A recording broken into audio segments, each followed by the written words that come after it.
కేసుకు సంబంధించి రోజుకొక ఇంపార్టెంట్ డెవలప్మెంట్ జరుగుతున్నాయి. ఇవాళ ఇద్దరు బీజేపీ ఎంపీల స్టేట్మెంట్ ను సిట్ రికార్డ్ చేసింది. కొండా విశ్వేశ్వరరెడ్డి సిట్ కార్యాలయానికి వెళ్లి హాజరవుతే రఘునందన్ రావును ఆయన దగ్గరికే వెళ్లి సిట్ స్టేట్మెంట్ తీసుకుంది.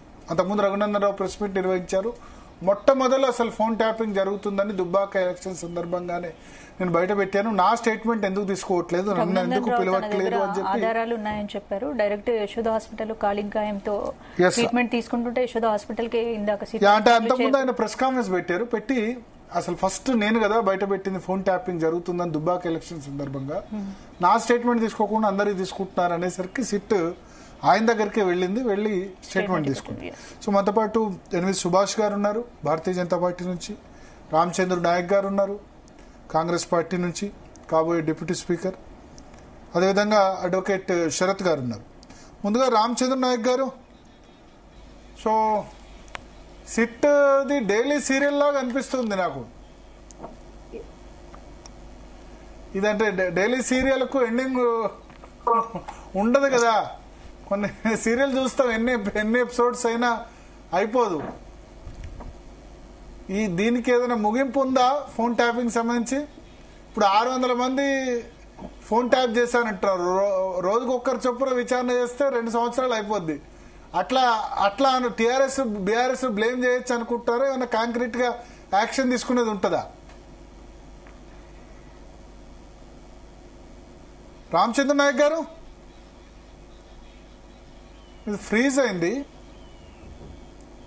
ఫ్రేమ్. ఎస్ సుభాష్ గారు, మీరు చాలా కరెక్ట్ చెప్పినారండి. ఇది డైలీ సీరియల్ అని చెప్పి చాలా నవ్వొస్తుంది. చాలా సీరియల్ అని సీరియల్స్ ఎప్పుడు కూడా సోప్స్ అంటారు బయట, సోప్స్ అంటారు. అది మనం చిన్నగా ఉన్నప్పటి నుంచి అట్లనే పెరుగుతుంటారు. అందులో క్యారెక్టర్స్ కూడా పెరుగుతుంటారు, వాళ్ళు కూడా చేంజ్ అవుతుంటారు, పేరెంట్ అవుతారు, తర్వాత గ్రాండ్ ఫాదర్ అవుతారు. అది మాత్రం ఇంకా కలుస్తుంది అన్నట్టు. సో ఆల్మోస్ట్ ఒక 30-40 ఇయర్స్ నుంచి నడుస్తుంది సోప్స్ అని.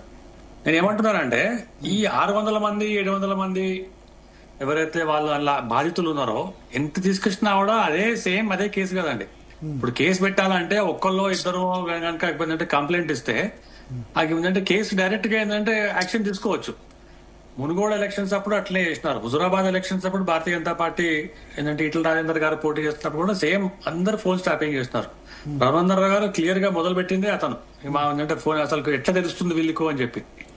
సో ఇన్ని ఆధారాలు ఉన్న 600 మందిని వాళ్ళు అలా కొంతమంది ఏంటంటే ఫోన్ ట్యాపింగ్ కేసులో ఏదైతే కంప్లీట్ గా వాళ్ళు ఆధారాలు ఇచ్చినా, వాళ్ళు రిటర్న్ స్టేట్మెంట్ ఇచ్చినా తీసుకున్నా కూడా ఎందుకు రేవంత్ రెడ్డి గారి ప్రభుత్వం ఇంకా టైం పాస్ చేస్తుందో అనేది భారతీయ జనతా పార్టీ క్వశ్చన్ చేస్తున్నాం. మేమేమంటున్నాం, రేవంత్ రెడ్డి గారు టీపీసీసీ ప్రెసిడెంట్ ఉన్నప్పుడు చాలా మాట్లాడినారు, ఎన్నెన్నో మాట్లాడినారు. ఒకసారి మేము అధికారంలో వస్తే ఇలా ఎవరైతే కల్పించున్నారో వాళ్ళని తీసుకుపోయి వాళ్ళ ముఖ్యమంత్రి స్థాయి అయినా మామూలు పోలీస్ స్థాయి అయినా ఎవరైనా కూడా తీసుకుపోయి జైల్లో పెడతామని చెప్తున్నారు. 18 నెలలు అయిపోతుంది. ఒక కమిషన్ పెట్టినారు. ఎవరైతే ఇన్వాల్వ్ ఉన్నారో పోలీసు ఉన్నారో బయట నుంచి ఇప్పుడు ప్రభాకర్ రావు గారు వచ్చినారు, అందరు వచ్చినారు, అంతా చేసినారు. సో ఇది ఏమైనా ఇద్దరు మ్యూచువల్ అండర్స్టాండింగ్, ఎందుకంటే రేవంత్ రెడ్డి గారి మీద కూడా కేసు ఉండే, ఏది ఓటుకు నోటు కేసు ఉండే, అది కూడా ఇట్లే చేసినారు. నిజంగా కేసు కనుక చిత్తశుద్ధి కనుకుంటే 2 నిమిషాల ఆ కేసు బయటకు తీసుకొచ్చి దాంట్లో ఆధారాలు పెట్టుకుని ఏంటంటే జైల్లో పెట్టచ్చు, పనిష్మెంట్ ఇవ్వచ్చు. ఇవాళ ఈ డైరీ సీరియల్ తిరిగా మళ్ళా ఒక 10 ఏళ్ళు చేస్తారా? దీనికి ఏం చేస్తారు? దీని వల్ల వచ్చే ఉపయోగం ఏంది? ఓకే, నిందితులు ఉన్నారు, అలా ఆధారాలు దొరికినాయి, పోలీసు వాళ్ళు వచ్చినారు, అందరు క్లియర్ గా చెప్తున్నారు. మా టాప్ బాస్ చెప్తున్నారు, టాప్ బాస్ అంటే టాప్ బాస్ ఎవరు? తెలంగాణ రాష్ట్రానికి ఏంటంటే 10 సంవత్సరాలు అంటే టాప్ బాస్ ఎవరు? మీరు నేనైతే కాదు కదా, ఒకరు ఉన్నారు కేసీఆర్ గారు. మరి వారిని ఎందుకు విచారిస్తలేరు? ఇది ఇట్లనే పోయి ఏంటంటే ప్రజలు డైవర్ట్ చేస్తున్నారా? ఎందుకంటే ఇది చాలా నేర్చుకున్నారు కేసీఆర్ దగ్గర, రేవంత్ రెడ్డి గారు బాగా నేర్చుకున్నారు అన్నట్టు. ఏ ఇష్యూ వచ్చినా కూడా దీన్ని డైవర్ట్ చేసేసి మళ్ళీ మీ మీద కూడా బ్లేమ్ ఉంది కదా సెంట్రల్ లో. పెగాసస్ దేనికోసం పెట్టినారంటే, ఇప్పుడు పెగాసస్ అనే దాని మీద దేనికోసం పెట్టినారంటే, అది మావోయిస్టులు గానీ లేకుంటే మనకి టెర్రరిస్టులు గానీ ఐఎస్ఐ ఏజెంట్లు గానీ దాని మీద ఒక చాలా క్లియర్ గా ఏంటంటే దాన్ని ఏమంటారు అంటే ఒక ఏంటంటే రూల్ ఉంది అన్నట్టు. వాళ్ళ మీద పెట్టిన తర్వాత వాళ్ళ ఏంటంటే కంప్లీట్ గా డైరెక్షన్స్ తీసుకొని ట్రాయ్ అని ఉంది కదా, మన telecom regulatory authority of India, వాళ్ళ దగ్గర నుంచి కంప్లీట్ గా ఇన్ఫర్మేషన్ తీసుకొని కంప్లైంట్ తీసుకొని వాళ్ళ త్రూ చేసేది ఉంది అన్నట్టు. This is national security issue. National security పేరు మీద రాహుల్ గాంధీ ఫోన్లు ట్యాప్ చేశారన్నది కదా అక్కడ ఇష్యూ. రాహుల్ గాంధీ ప్రతిపక్ష నేతలు అని చెప్పి రాహుల్ గాంధీ ఫోన్ ఎందుకు ట్రావెల్ చేస్తారండి? అదే కదా సుప్రీంకోర్టులో జరిగింది, అదే కదా. సరే అది ఎంత ఉన్నా కూడా రాహుల్ గాంధీ మీద చేసిన దానికి దీనికి చేసిన దానికి చాలా డిఫరెన్స్ ఉన్నారు. నేను ఏమంటున్నాను, నేషనల్ సెక్యూరిటీ దాని మీద ఏదైతే వచ్చినప్పుడు డెఫినెట్ గా కాంగ్రెస్ ప్రభుత్వం అదే చేసింది. తర్వాత ఏంటంటే ఇప్పుడు భారతీయ జనతా పార్టీ కూడా అదే చేస్తుంది. దట్ ఈస్ ఏంటంటే సీక్వెన్స్, అంటే that is important for the nation. Internal security కానీ నేషనల్ సెక్యూరిటీ కానీ కంపల్సరీ చేసుకుంటాం అన్నట్టు. తెలంగాణ రాష్ట్రంలో ఫోన్ ట్యాపింగ్ చేయాల్సిన అవసరం ఎంత ఉంది? కొండ విశ్వేశ్వరరెడ్డి గారు ఏమన్నా టెర్రరిస్టా? రఘునందన్ రావు గారు ఏమైనా టెర్రరిస్టా? లేకుంటే కాంగ్రెస్ పార్టీలో ఉన్న ఎవరైతే లీడర్స్ ఉన్నారో వాళ్ళు ఏమైనా టెర్రరిస్ట్?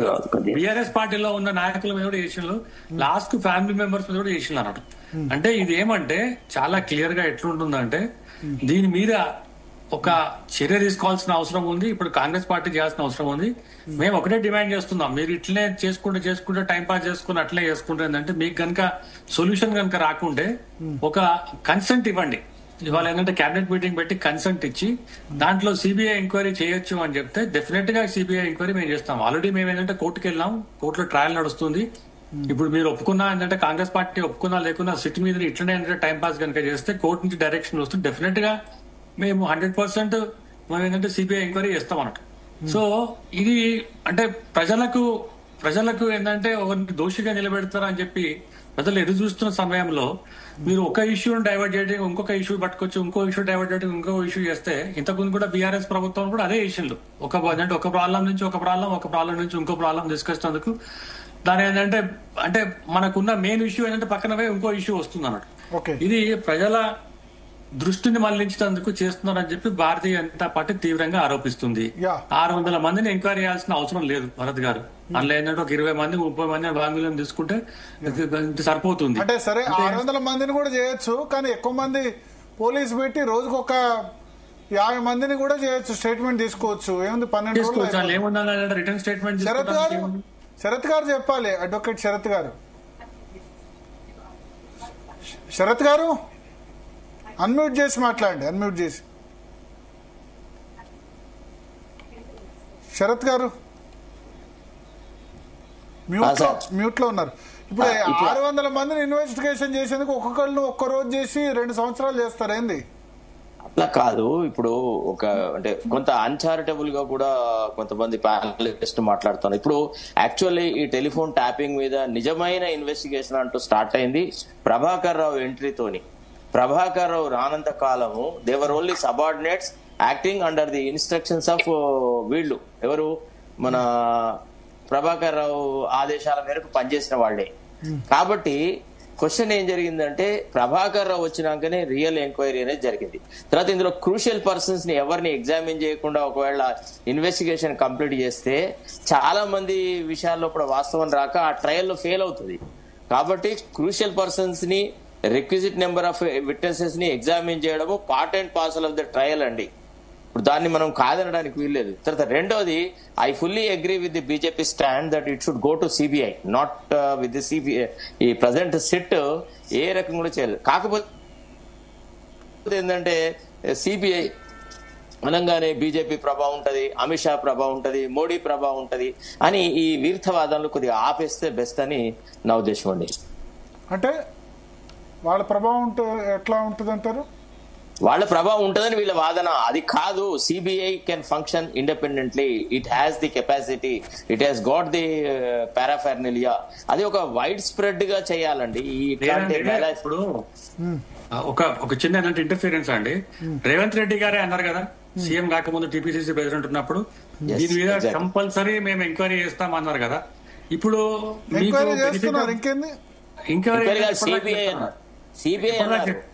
సిబిఐ చేస్తారని చెప్పినప్పుడు నేను ఏమంటున్నాను, మీకు దోషులు ఎంక్వైరీ చేస్తామన్నారు. ఇంతకుముందు సార్ చెప్పినట్టు ఏంటంటే ఈ సిట్ మీద ఉండే దాని మీద డైలీ సీరియల్ డైలీ సోప్ గా కాకుండా ఇది waste of money and waste of time అండి. Waste of money and waste of time. మీకు దోషులు ఎవరో తెలుసు. ఇప్పుడు ఎవరి రీజన్ జరిగిందండి అది? ఒక్కసారి మీరు ఆలోచించండి. ముఖ్యమంత్రి ప్రమేయం లేకుండానే ఏ పోలీస్ అయినా చేస్తుంటారు. అది కూడా ఏంటంటే కేసీఆర్ దగ్గర ఆయనే సైంటిస్ట్, ఆయనే కాంట్రాక్టర్, ఆయనే ఏంటంటే మేధావి, ఆయనే ఇంజనీర్, ఆయనే డాక్టర్, ఆయనే పోలీసు, ఆయనే రాజు, ఆయనే మంత్రి. సో ఆయన డైరెక్షన్స్ లేకుండా ఒక చిన్న ఆఫీసర్, ఒక చెబ్రాసి కూడా ఏంటంటే ఈ ఫైల్ నుంచి ఏంటంటే ఆ ఫైల్ పెట్టాడు. అటువంటిది అంత చేసిన తర్వాత ఇంత చేసిన తర్వాత అంటే కాంగ్రెస్ పార్టీ ఎందుకు ప్రొటెక్ట్ చేస్తుంది అనేది మేము మాకేంటంటే అనుమానం వస్తుంది. మీ ఇద్దరు ఏంటంటే ఏమైనా ములాఖాత్ అయిపోయి ఇద్దరు ఓకే మీరున్నా నేనున్నా కూడా మనం ఏంటంటే మనం ప్రొటెక్ట్ చేసుకోవాలి అని చెప్పి దాని మీద ఏమైనా అవగాహనకు వచ్చిందా అనే దాని మీద ఇవాళ మేము డైరెక్ట్ అడుగుతున్నాం. మేము ఎందుకు మీకు ఇంత ఏంటంటే మొత్తం సాఫ్ట్ కార్నర్ రేవంత్ రెడ్డి గారికి ఎందుకు సాఫ్ట్ కార్నర్ ఏంటంటే కేసీఆర్ మీద ఎందుకు ఏంటంటే ఇట్లా ఏంటంటే చాలా డిలే చేస్తున్నారు. దీనికి ఏంటంటే మీతోటి కాకుంటే కంప్లీట్ గా ఏంటంటే మనం ఏంటంటే సిబిఐకి ఇవ్వండి, లేకుంటే ఇంకా ఏంటంటే వేగవంతం చేయండి. ఇంతకుముందు మీరు అన్నట్టు 600 మందిని ఎంక్వైరీ చేయాలంటే ఒక 3 సంవత్సరాలు అవుతుంది. ఈ లోపల గవర్నమెంట్ పోతుంది, అయిపోతుంది. మరి వచ్చిన వాళ్ళందరూ లాభం ఏంది అంటే డబ్బులు ఎవరు పెట్టుకుంటారు, ఇవంతా చేసుకుంటారు. ఇంత అంటే రేవంత్ రెడ్డి డిలే ఎందుకు చేస్తారు? ఆయన అయితే ఖచ్చితంగా దీనిలో బాధ్యుల్ని శిక్షించాలని అనుకుంటారు కదా. డిలే అవును సార్. ఇప్పుడు ఒక వాళ్ళు అనేది ఏంటంటే ప్రభాకర్ రావు విషయంలో సెంట్రల్ గవర్నమెంట్ కోఆపరేట్ చేయలేదు చాలా రోజులు. ఎందుకు చేయలేదు? ఆయన పాస్పోర్ట్ రద్దు చేసేందుకు దాదాపు సంవత్సరం పైన తీసుకున్నారు, అందువల్ల డిలే అయింది అంటున్నారు సార్. అట్లా అంటే మరి ఇప్పుడు మన వేములవాడ జస్ట్ ఎమ్మెల్యే ఆయన పాస్పోర్ట్ రద్దు చేయడానికి ఎన్ని రోజులు పట్టిందంటే 10 సంవత్సరాలు పట్టింది. అంటే అది కోర్టు తేల్చలే కదా, ఆయన ఇండియన్ సిటిజన్షిప్ కాదని నిన్న మొన్న చెప్పింది.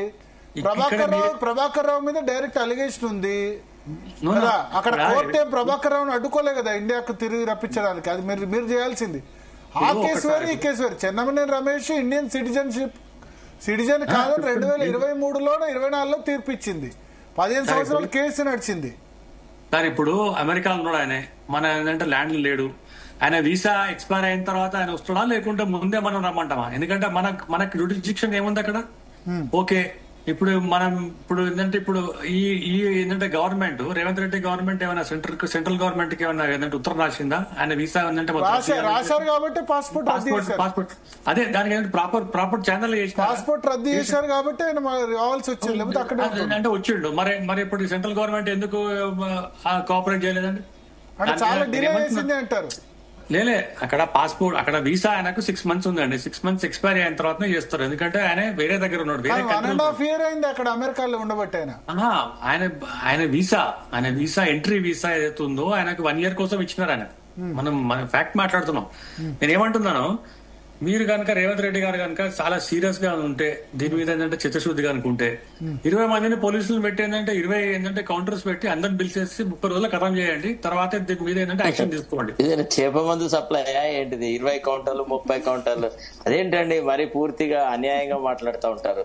On going investigation is going on in a proper way. Let the investigation counter అంటే ఆయన అనేది ఫాస్ట్ గా చేయండి.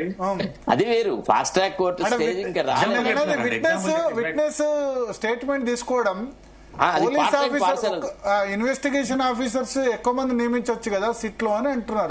అట్లా ఉండదు భరత్ గారు, ప్లీజ్. ఇన్వెస్టిగేషన్ ఆఫీసర్ ఒక్కడే ఉంటారు, ఒక్కళ్ళ నేతృత్వంలోనే వ్యవహారాలు ఉండొచ్చు. స్టేట్మెంట్ ఇప్పుడు ఒక విషయం ఏంటంటే కోహెరెన్స్ పోతుంది. ఇప్పుడు too many cooks spoil the బ్రాత్ అన్నట్టుగా తయారవుతుంది అనమాట. అట్లా కాదు, అంత అన్చారిటబుల్ గా మాట్లాడొద్దు. రెండోది ఏంటంటే జస్ట్ విమర్శ కోసం విమర్శ చేయాలా, పొలిటికల్ ఇంట్రెస్ట్ తో విమర్శ చేయాలా అంటే అది కాదు. అట్లాంటి పద్ధతిని మనం అవలంబించకూడదు. అది డిబేట్ కి ఏ రకం కూడా సహాయపడదు. రెండోది ఏంటంటే చాలా రికార్డు టైంలో ప్రభాకర్ రావు ఇండియాకి వచ్చినాడు. ప్రభాకర్ రావు అంతా చాలా డిలే జరగదు. అట్లాంటే విజయ మాల్యాలు మిగతా వాళ్ళతో పోలిస్తే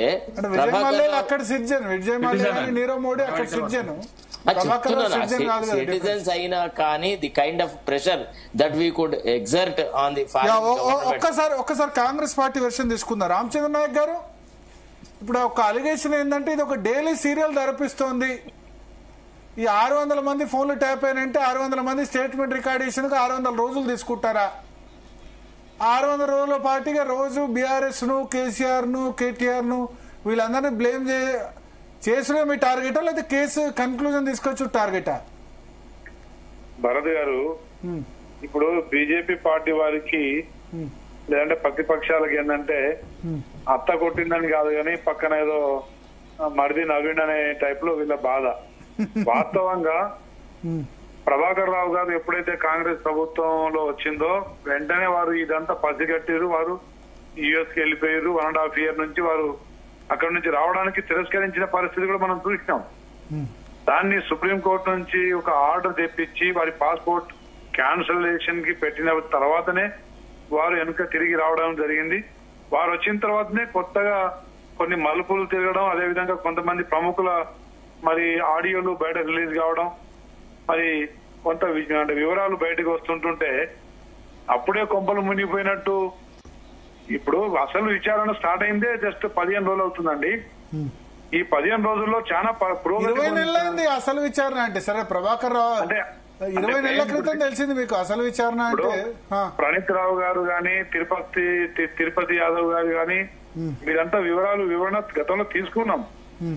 కానీ అసలు మరి నిందితుడు ప్రభాకర్ రావు గారు వారు ఆదేశాల సారమే వీరంతా చేసిరని చెప్పేసి గతంలో వాంగ్మూలం ఇచ్చిన సంగతి చూసినాం. అదేవిధంగా ప్రభాకర్ రావు గారు వచ్చిన తర్వాత ఎంతమందికి జరిగింది, హార్డ్ డిస్క్ ఎందుకు మాయం చేయాల్సి వచ్చింది, మరి ఇంకా ఇంటర్నల్ ఇంకా ఏమేమి జరిగిందనే పూర్తి వివరాలు వారు ఇచ్చి ఉంటారు. వారు ఇచ్చిన తర్వాతనే ఇంకా స్పీడప్ అయింది. అదేవిధంగా ఏదో ఆదరాబాదరాగా తొందరపడి మరి అందరినీ మనం దోషులుగా పరిగణన తీసుకోలేము. అదేవిధంగా మరి అసలు ఇన్వాల్వ్ అయిన వెనక నుంచి ప్రభుత్వంలో ముఖ్య భూమిక పోషించిన వ్యక్తులు ఎవరైనా ఉన్నారా, అప్పటి హోంమంత్రి గారు ఉన్నారా, లేకపోతే ముఖ్యమంత్రి గారు ఉన్నారా, మరి ఏదో ఒకటి వారి ఆదేశానుసారం కేబినెట్ ఆమోదంతోనే కాళేశ్వరం కట్టినట్టు ఈ ఫోన్ ట్యాపింగ్ కూడా కేబినెట్ తీర్మానంతోనే జరిగిందా? ఫోన్ ట్యాపింగ్ కేబినెట్ ఉండదు అంతే కదా. అక్కడ హోమ్ సెక్రటరీ నేతృత్వంలో కమిటీ ఉంటుంది, అది మాత్రం చేయాలి. భరత్ గారు మీరు ఫోన్ ట్యాపింగ్ అసెంబ్లీ ఆమోదంతో చేశారు. అది కాదు భరత్ గారు, ఒక విషయం చెప్పాలా?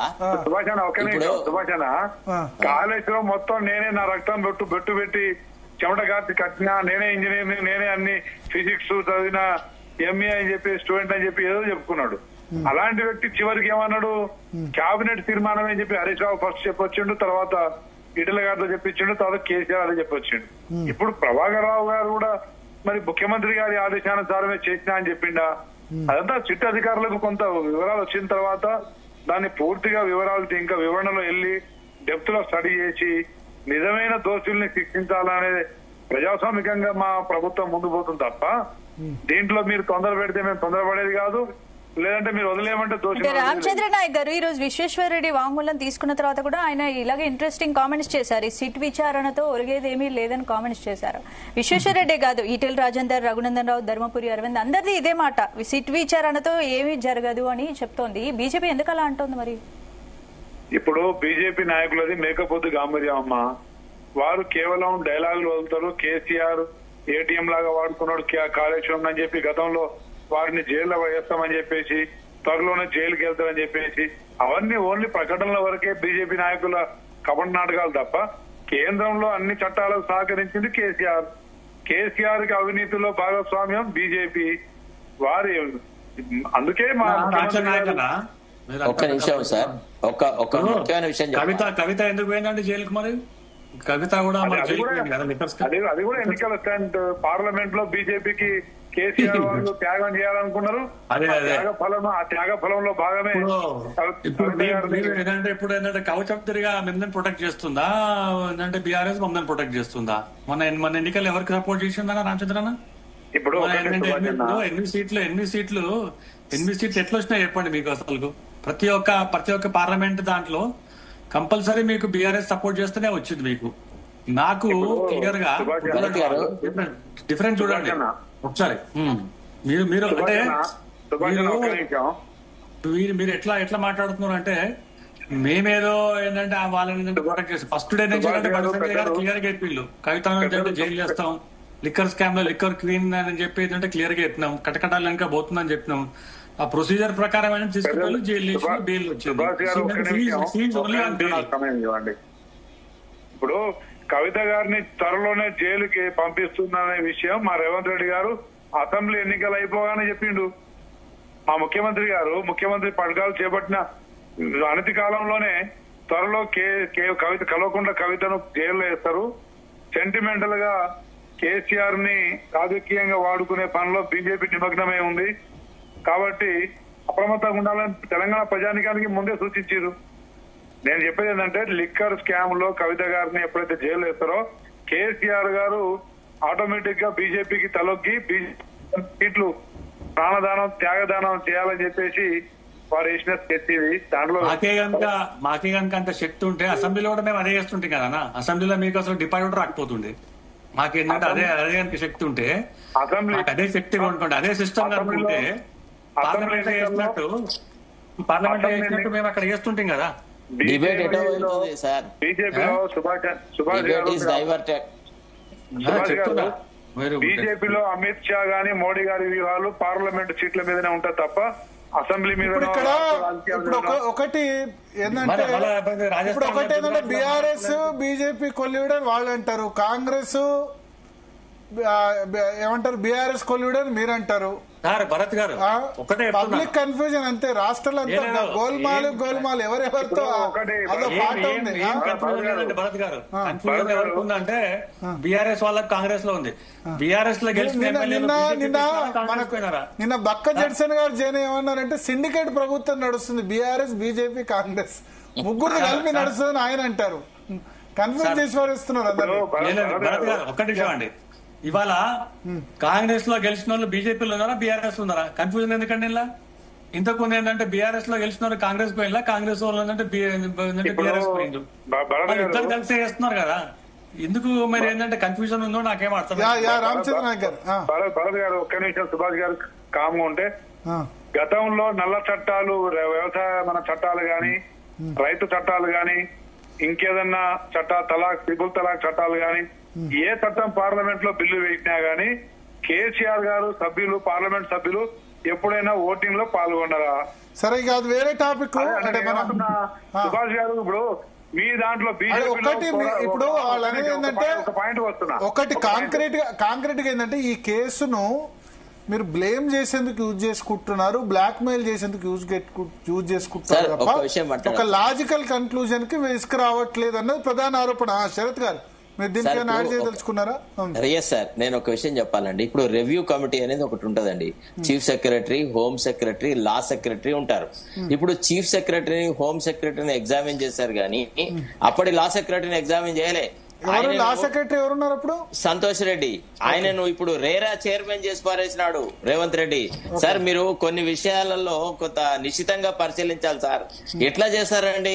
ఏ పర్సన్ అతను మరి స్టేట్ అతను కరీంనగర్ అతనికి ఇట్లా వీళ్ళు రాజకీయ నాయకులు, వీళ్ళకు మావోయిస్టులతో సంబంధాలు ఉన్నాయా లేదా అనే విషయాన్ని అతను అప్పటి చీఫ్ సెక్రటరీకి చెప్పొచ్చు కదా. Chief secretary was misled by the Prabhakar Rao అనేది అర్థం చేసుకోగలం కానీ how can law secretary misled the chief secretary? ఇదేమన్నా అర్థం ఉందా అండి? ఇద్దరిని చేసి ఇంకొక ఆయన ఎందుకు వదిలెట్టారండి? ఇదంతా ట్రంకేటెడ్ గా చేయాలన్న ఆలోచన లేకపోతే if you want to examine everybody, don't leave all this review committee members. వాళ్ళు కూడా బాధ్యులే, వాళ్ళు కూడా అకౌంటబులే, వాళ్ళు కూడా తెలంగాణ ప్రజానికి చెప్పాలా రాజకీయ ప్రత్యర్థులను ఈ రకంగా వేధించొచ్చా, ఇది రాజకీయంగా సరిపడుతుందా, ఇది మన చట్టాలకు అనుకూలంగా ఉందా అనే అంశాల మీద ఎందుకు చర్చ జరగట్లేదండి? నేను 2-3 రోజుల నుంచి చెప్తా ఉన్నాను, why should we not examine the other member of the review committee అని. అదేం చేయట్లేదు. ఒకసారి చిరుమిల్ల రాకేష్ గారు బీఆర్ఎస్ వెర్షన్ తీసుకుందాం. రాకేష్ గారు జాయిన్ అయ్యారు. రాకేష్ గారు ఏంటి రోజు ఒక ఎంపీఓ ఎమ్మెల్యేనో లేకపోతే ఇవాళ ఒక పత్రికాధిపతో జాయిన్ అవుతున్నారు. అన్ని ఫింగర్స్ కూడా మళ్ళీ ఫైనల్ గా మీ వైపు చూపిస్తున్నాయి. ఇంత పెద్ద ఎత్తున దుర్వినియోగం చేశారు 10 ఏళ్ల అధికారాన్ని అని ఆరోపణలు వస్తున్నాయి. ఏంటి మీరేమో సైలెంట్ గా ఉంటున్నారు? లాస్ట్ 20 రోజులుగా బీఆర్ఎస్ పూర్తిగా సైలెంట్ ఉంది ఫోన్ ట్యాపింగ్ వ్యవహారంలో. మిగతా విషయాలు మాట్లాడుతున్నారు కానీ దీని గురించి అసలు ఏం మీ సైడ్ నుంచి అధికారికంగా స్పందన లేదు. గుడ్ ఈవినింగ్ భరత్ గారు. గుడ్ ఈవినింగ్ అండి ప్యానల్ లో ఉన్నటువంటి మెంబర్స్ అందరికి, జీ న్యూస్ ప్రేక్షకులకు. సార్ ఇది నాకు తెలిసి 3rd month 28th Ramesh Reddy గారు అని చెప్పేసి ఒక ఆఫీసర్ పంజాగుట్ట పోలీస్ స్టేషన్ లో కంప్లైంట్ చేశారు సార్ ఇది ఫోన్ ట్యాపింగ్ గురించి. దాదాపుగా 1.5 year అవుతుంది. 1.5 year తర్వాత సడన్ గా 1.5 year కిందటనేమో ఫస్ట్ పొలిటీషియన్ లా ఫోన్లు ట్యాప్ అయ్యాయని చెప్పారు. అది పెద్దగా ఎవరు పట్టించుకోలేదు. వెంటనే అక్కడ నుండి ఏం చేశారంటే లేదు జడ్జిలో కూడా ఫోన్లు ట్యాప్ అయ్యాయని చెప్పారు సార్. అప్పుడు కూడా ఎవరు పట్టించుకోలేదు ప్రజలు. నెక్స్ట్ ఏం చేశారు, ఇప్పుడు ఒక 1.5 years తర్వాత మీడియా వాళ్ళకి కూడా ట్యాప్ చేశారు అని చెప్పారు. ఇవన్నీ ఒక అంశం అయితే ఇవాళ రఘునందన్ రావు గారు ఒక మాట మాట్లాడారు నిన్న. ఏమన్నారంటే అసలు ఫోన్ ట్యాప్ అవుతుంది, నా ఫోన్ ట్యాప్ అయిందని చెప్పి దుబ్బాక ఎలక్షన్ అప్పుడు నేను కంప్లైంట్ చేసిన, నన్ను పిలవకుండా ఎవరిని పడతారని పిలుస్తున్నారు అని చెప్పేసి వాళ్ళు చెప్పారు. ఒకటి మేము ప్రతిపక్షంలో ఉన్నామండి భరత్ గారు, పాలక పక్షంలో రాష్ట్రంలో కాంగ్రెస్ ఉంది, కేంద్రంలో బీజేపీ ఉంది. నెక్స్ట్ వచ్చేసి నేను ఏమంటానంటే ఒక పోలీసు ఎంక్వైరీ నడుస్తుంది, సిట్ పోలీస్ ఆఫీసర్, దానిలో ఎంక్వైరీకి గురి కాబట్ట వాళ్ళంతా కూడా పోలీస్ ఆఫీసర్స్. ఎందుకో నైట్ కు నైట్ పేర్లు చేంజ్ అవుతాయి, మీడియా అధిపతుల పేర్లు వస్తాయి, లేకపోతే ఇంకెవరో ఎంపీల పేర్లు వస్తాయి, ఎమ్మెల్యేల పేర్లు వస్తాయి, ఆ రోజు అధికారంలో లేని పేర్లు వస్తాయి. అంటే వాళ్ళు ఇష్టారీతిగా నేను ఏమంటున్నా అంటే డైలీ ఒక బట్ట కావాలి మీరు వేయాలి, ప్రజలు కూడా. కానీ ఇప్పుడు ఇది అఫీషియల్ గా చేసిన ఫోన్ ట్యాపింగ్ సంబంధించి 600 మంది పేర్లు మావోయిస్టు సానుభూతి పరులు అని చెప్పి మావోయిస్టు సానుభూతి పరుల కింద పిసిసి అధ్యక్షుడిని కూడా వేసేశారు. మహేష్ కుమార్ గౌడ్ పేరు కూడా అఫీషియల్ గా చేశారు ఫోన్ ట్యాపింగ్, మహేష్ అని పేరు పెట్టి ఆయన చెప్పారు నా లైవ్ షోలో. భరత్ గారు నేను ఏమంటున్నా అంటే ఇది హోమ్ సెక్రటరీ దగ్గరికి వెళ్లిన ఫైల్ బిట్వీన్ 2023 నవంబర్ 15 నుంచి 30 మధ్యలో. సార్ నేను ఏమంటున్నా అంటే అది పెడితే అఫీషియల్ గా ప్రతిపక్షం ఈ రోజున పాలక పక్షాలు కాదు సార్ మా మీద, ఇప్పుడు మాకు అసలు సంబంధం లేదు, దానికి అసలు ఏం జరిగిందో కూడా మాకు తెలియదని మేము చెప్తున్నాం. నెక్స్ట్ వచ్చేసి నేను ఏమంటున్నా ఎవరి గురించి ఎందుకు చేసినట్టు ప్రభాకర్ రావు ఎందుకు చేసినట్టు ఇవన్నీ 1 minute భరత్ గారు, అఫీషియల్ గా కేసు అది ఏదైతే ఉన్నదో అది ఫస్ట్ దర్యాప్తు చేస్తున్నటువంటి సిట్ బృందము దాని ఛార్జ్ షీటో లేకపోతే దానికి సంబంధించిన కేసు ఒకటి కోర్టులో పెట్టనివ్వండి, నెంబర్ 1. నెంబర్ 2, ప్రతి ఒక్క దాన్ని ఇప్పుడు కరెంటు కొనుగోలులో కూడా ఇదే విధంగా ఆరోపణలు చేసారు, సిట్ ఎంక్వైరీ అన్నారు, దాని మీద కమిటీ చేసారు, అది జ్యుడిషియల్ ఎంక్వైరీ, జ్యుడిషియల్ ఎంక్వైరీ చేసారు. మేము ఆ రోజు ఏం ఛాలెంజ్ చేసాం, మాకంటే దేశం మొత్తంలో తక్కువ ధర కొన్న వాళ్ళు ఎవరైనా ఉంటే చూపెట్టారని ఛాలెంజ్ చేసాం. ఇప్పుడు అది చూపెట్టలేదు. కాబట్టి వీళ్ళ పనేం లేదు, ఓన్లీ వీళ్ళు కాంగ్రెస్ పార్టీ ఇచ్చినటువంటి హామీలు అమలు చేయలేనటువంటి పరిస్థితిలో ఉన్నారు. కాబట్టి ప్రజల్ని పక్కదారి పట్టేయడానికి ఏవేవైతే ఉంటాయో అవన్నీ వెతుకులాటనే తప్పితే ఈ రోజు వాళ్ళు చేస్తున్నటువంటి ఇప్పుడు తులం బంగారం అన్నారు 2500. సరే అదొకే. ఇప్పుడు ప్రభాకర్ రావుని ఎందుకు అసలు ఇంటెలిజెన్స్ చీఫ్ గా రిటైర్డ్ వ్యక్తిని ఎందుకు పెట్టారు సార్? అజిత్ దోవల్ గారు ఆయన ఇంటెలిజెన్స్ చీఫ్ కాదు, నేషనల్ సెక్యూరిటీ అడ్వైజర్. అది వేరు కదా, డిఫరెన్స్ కదా. 1 minute అండి. ఈ రోజు ఎంతమంది ఆఫీసర్లు రిటైర్డ్ అయిన ఆఫీసర్లు ఎవరెవరు ఉన్నారో వాళ్ళందరూ లిస్ట్ ని పంపిస్తారు సార్. ఈ రోజు ఎవరెవరైతే లిస్ట్ ఉన్నారో ఎవరెవరైతే బంధువులు ఉన్నారో వాళ్ళందరూ లిస్ట్ మీకు పంపిస్తాను. నేనేమంటున్నా అంటే ప్రతి మీరు అన్నారు కదా అజిత్ దోవల్ గారు ఏ విధంగానైతే పనిచేశారో భారతదేశానికి, అప్పుడున్నటువంటి మావోయిస్టు పరిస్థితులలో సార్ ఈ రాష్ట్రంలో ఒక ఎన్కౌంటర్ కాకుండా మావోయిస్టు ప్రభావితం లేకుండా ఆ రోజు ఉన్నటువంటి టీఆర్ఎస్ ప్రభుత్వం, కేసీఆర్ గారి ప్రభుత్వం తగు జాగ్రత్తలు తీసుకొని ప్రభుత్వాన్ని ముందుకు సాగించింది. ఇప్పుడు మీరు అన్నారు కదా మహేష్ కుమార్ గౌడ్ చెప్పారు, లేకపోతే ఇంకొకరు చెప్పారు, విశ్వేశ్వరరెడ్డి గారు చెప్పారు, ఇవన్నీ చెప్పారు కదా. నేనేమంటున్నానంటే ఆ వ్యక్తిగతంగా ఆరోపణలు చేస్తారు కదా సార్. మరి ఈ ఆరోపణ నేనేమంటున్నానంటే 1.5 years కింద కేసు బుక్ అయినప్పుడు ఎందుకు బయటకు రాదే? ఏంటంటే ఇది ఒకటే పని. అంటే కేసు బుక్ అయిన వెంటనే రాదు కదా, ఇన్వెస్టిగేషన్ చేయంగా తెలుస్తుంది సార్. అంటే ఇన్వెస్టిగేషన్ ఎప్పుడు సార్? దాంట్లో ఉన్నటువంటి ప్రభాకర్ రావు వచ్చింది ఇప్పుడే కదా, ప్రభాకర్ రావు వచ్చి 10-15 రోజులు అయింది అంతే కదా. ప్రభాకర్ రావు రాకపోతే మీరు అన్నారు కదా ఇంతకుముందు, మీరు ఒక మాట అన్నారు అఫీషియల్ గా అది తీసుకున్నటువంటి ఇవన్నీ ఇన్ఫర్మేషన్ అని చెప్పారు. అంటే 1 year నుంచి అఫీషియల్ గా వీళ్ళకి ఇన్ఫర్మేషన్ తెలియదు సార్. కాంగ్రెస్ ప్రభుత్వం అంత చేతగాని ప్రభుత్వం సార్. రామచంద్ర నాయక్ గారు చెప్పాలి మీరు జవాబు దీనికి. భరత్ గారు ఒక 1 minute కంప్లీట్ చేస్తాను. చెప్పండి రాకేష్ గారు. చెప్తున్నాను. ఈ రోజు నేను సుభాష్ గారు ఒక్క నిమిషం, సుభాష్ గారు ఇస్తాను మీకు అవకాశం, ఒక్క నిమిషం. కాంగ్రెస్ కావచ్చు, కాంగ్రెస్ పార్టీ 1.5 year కింద కేసు బుక్ చేసి అఫీషియల్ గా మా దగ్గర డేటా ఉందని చెప్పి ఆరోపణ చేస్తుంటే అంత కాదగాని ప్రభుత్వం ఒకటి నెంబర్ 1. ఓకే, ఒక్క నిమిషం సుభాష్ గారిని కంప్లీట్ చేసి మీ దగ్గరకు వస్తాను, మీరు ఉండండి ఫోన్ లైన్ లో. సుభాష్ గారు. ఎస్ సార్, ఇప్పుడు భరత్ గారు ఈ టాపిక్ ఇది ఇట్లనే కంటిన్యూ అవుతుంది అన్నట్టు, చాలా క్లియర్ గా అవుతుంది, ఒక సీరియల్ గా అవుతుంది. లాస్ట్ కి ప్రజలు మర్చిపోతారు, వాళ్ళకే బోర్ కొట్టేందంటే ఈ టాపిక్ తీసుకుంటే ఛానల్ కూడా చేంజ్ చేస్తారు, పేపర్ కూడా చదవరు. అది కాంగ్రెస్ పార్టీకి ఏంటంటే వాళ్ళకు సార్ సార్ ఒక్క నిమిషం రామచంద్ర నాయక్ గారు ఇస్తాను మీకు, ఒక్క నిమిషం తర్వాత ఇస్తాను.